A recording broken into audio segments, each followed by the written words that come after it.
Good. Thank you very much. And thank you all for being here on this very exciting day. This is a very exciting day we just had a big tariff meeting, reciprocal tariffs. Should have been done 40 years ago, wasn't, but it is now. It's a big moment, actually, and this is a tremendous moment right now. And it's going to be a real honor for me to introduce Robert F. Kennedy, Jr., take the oath of office and officially become our Secretary of Health and Human Services. Just as I promised last year, Bobby is going to lead a great national mission to make America healthy again, and he's going to do it. I think he's going to do things that will really make us very proud of this day. Like his father, Senator Robert F. Kennedy, and his uncle, President John F. Kennedy, Bobby has devoted much of his life to serving his fellow Americans in his campaign for president, and he was a very tough competitor. I did not like it at all. I said, let's get him on my side. But in his campaign for president in 2024, Bobby brought together a coalition of supporters across party lines, and he really worked very hard, and he had tremendous support, unbelievable support, and I think a lot of that support came my way when we decided to do a little merger, and it was really great, and it was very loyal, incredible people. They believe in him so strongly because he's a fierce advocate for the health of our children and for the values of free speech, democracy, and peace. And people are going to be very impressed, I have no doubt. I've known him a long time. He's been a friend of mine a long time. Perhaps most importantly, though, Bobby created a nationwide movement made up of millions and millions of mothers and fathers and young people and concerned citizens of every background who want to end and this horrible chronic disease crisis that exists in America. He's absolutely committed to getting dangerous chemicals out of our environment and out of our food supply and getting the American people the facts and the answers that we deserve. After years in which our public health system has squandered the trust of our citizens, and they really have. They don't trust us. They don't trust anybody, frankly. They've gone through hell. There's no better person to lead our campaign of historic reforms and restore faith in American health care. And Bobby's going to do it. The United States spends more money in health than any other country on earth, but we're growing sicker every year. We're not as healthy as countries that spend just a fraction of what we spend, so there's something wrong. He's going to figure it out. In recent decades, we've seen staggering increases in cancer rates across all age demographics, including more than 40% increase in childhood cancer since 1975. Who can believe that? And an explosion in other chronic childhood illnesses. Not long ago, 1 in 10,000 people, children, had autism. Now it's 1 in 36. Think of that. 1 in 10,000. 1 in 10,000. Now it's 1 in 36. Who can believe that? There's something wrong. There's something wrong. And I think it's something that can be found out. In 2022, more than 40% of children had at least one chronic health condition, and today nearly 80% of young adults do not qualify for military service, in large part for health reasons. Think of that, 80%. Something is wrong, and that's why immediately after Bobby is sworn in, I will be signing an executive order establishing the President's Commission to make America healthy again. We have some great people on that commission. Chaired by our new secretary, this groundbreaking commission will be charged with investigating what is causing the decades-long increase in chronic illness, reporting its findings, and delivering an action plan to the American people. And it's going to be a plan that people are really waiting to hear. Bobby, I want to thank you. You've gone through a lot. It's taken great courage. You've been amazing, actually. I'd call him and say, you're going to be okay. And he said, I know, I really do. He's really been supported amazingly by Cheryl and his family. And it was very tough. It was a very nasty group of people that were after him, but he was tougher and he was smarter than they are. And that's why he's here today. There are very few people that could have withstood the assault, but he was able to. So I just want to congratulate you, and we have a very special person here to swear you in. A man that I think has done just. I think he's just an amazing man. As you know, his name happens to be Gorsuch, and he's a member of the Supreme Court in extremely good standing. He's highly respected by everybody. And I didn't know, are you two friends or something? Or did this just happen to be the justice? Did this just happen to be the luck of the draw? What happened? I reached out to him. Did you reach out? Well, you reached out to a very good man. So please, if you would, thank you very much.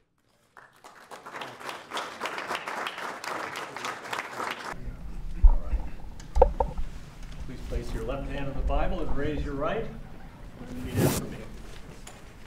I, Robert F. Kennedy, Jr., I, Robert F. Kennedy, Jr., do solemnly swear do solemnly swear that I will support and defend that I will support and defend the Constitution of the United States the Constitution of the United States against all enemies, against all enemies, foreign and domestic, foreign and domestic, that I will bear true faith and allegiance to the same, that I will bear true faith and allegiance to the same, that I take this obligation freely, that I take this obligation freely without any mental reservation without any mental reservation or purpose of evasion, or purpose of evasion, and that I will well and faithfully discharge and that I will well and faithfully discharge the duties of the office the duties of the office on which I am about to enter. on which I'm about to enter. So help me God. So help me God. Congratulations, Mr. Secretary.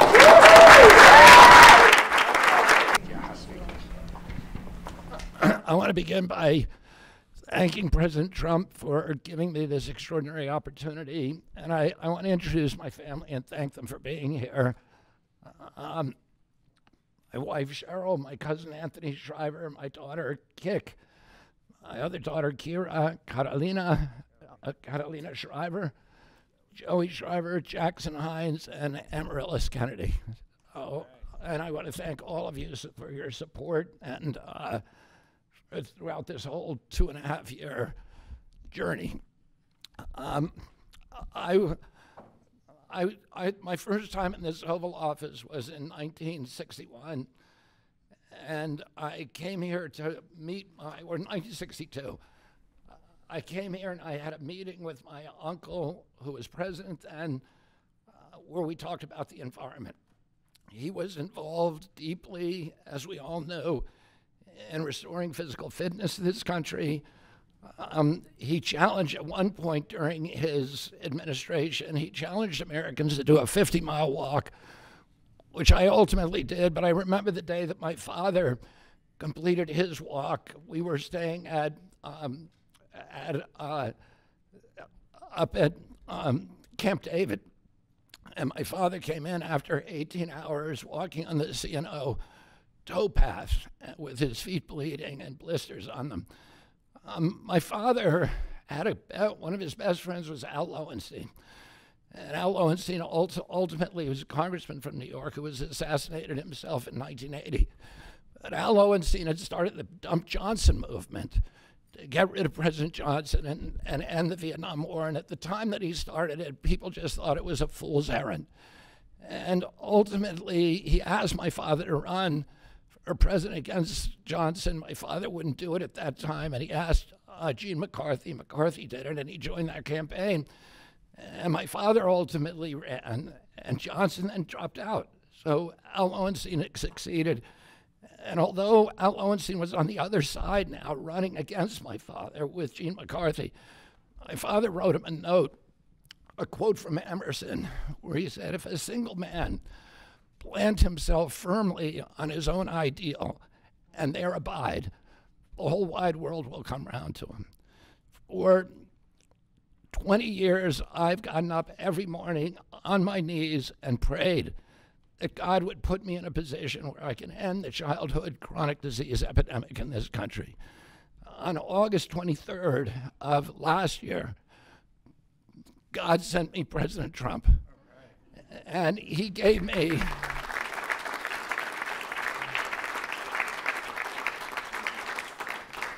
he's now given me, he's kept every promise that he's made to me. He's kept his word in every account and gone way beyond it.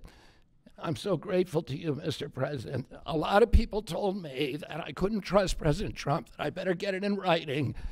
And we did a handshake, and everything that he told me he was going to do, he has done. And I'm so grateful to him, and I've told you before, I genuinely believe that you are a pivotal historical figure, and you are going to transform this country at a time when we see all of the indicia of democracy now in tatters in our country. We see the rise of the military-industrial complex, the rise of totalitarianism, these attacks on our Constitution, and this breathtaking epidemic that is disabling our people. President Trump has promised to restore the American dream in this country. A healthy person has 1,000 dreams. A sick person only has one. 60% of our population has only one dream, that they get better. President Trump has promised that he's going to restore America's strength. But we can't be a strong nation if we have a weak citizenry. If people are sick, 60% of our people are sick, 77%, as President Trump mentioned, of our children cannot qualify for military service. And we need a man on a white horse now. We need somebody who is willing to come in and has the spine and the guts and the strength to challenge orthodoxies, to stand in the way of vested interests, and to break institutions that have turned against our democracy. President Trump has shown again and again that he is that hero. And most recently, I greatly appreciate it, and I called you the day that you announced the termination of USAID. My uncle started USAID in 1961 for humanitarian purposes, to put our country on the side of the poor. It has been captured by the military-industrial complex. It has become a sinister propagator of totalitarianism and war across the globe. And very few people understand how sinister this agency really is. And President Trump saw that, and he stood up to it with a masterstroke. And we want to do the same thing with the institutions that are stealing the health of our children. We need a revolutionary figure, and you are that figure, and I'm very grateful for you for giving me this opportunity. I want to recognize some of the allies that I've had in this battle for a long time: Senator Rand Paul, Senator Ron Johnson, Senator Roger Marshall, Marjorie Taylor Greene, and Buddy Carter, who've all been champions of the MAHA agenda before I even came along. I'm very grateful for you for standing strong. Thank you very much, President Trump.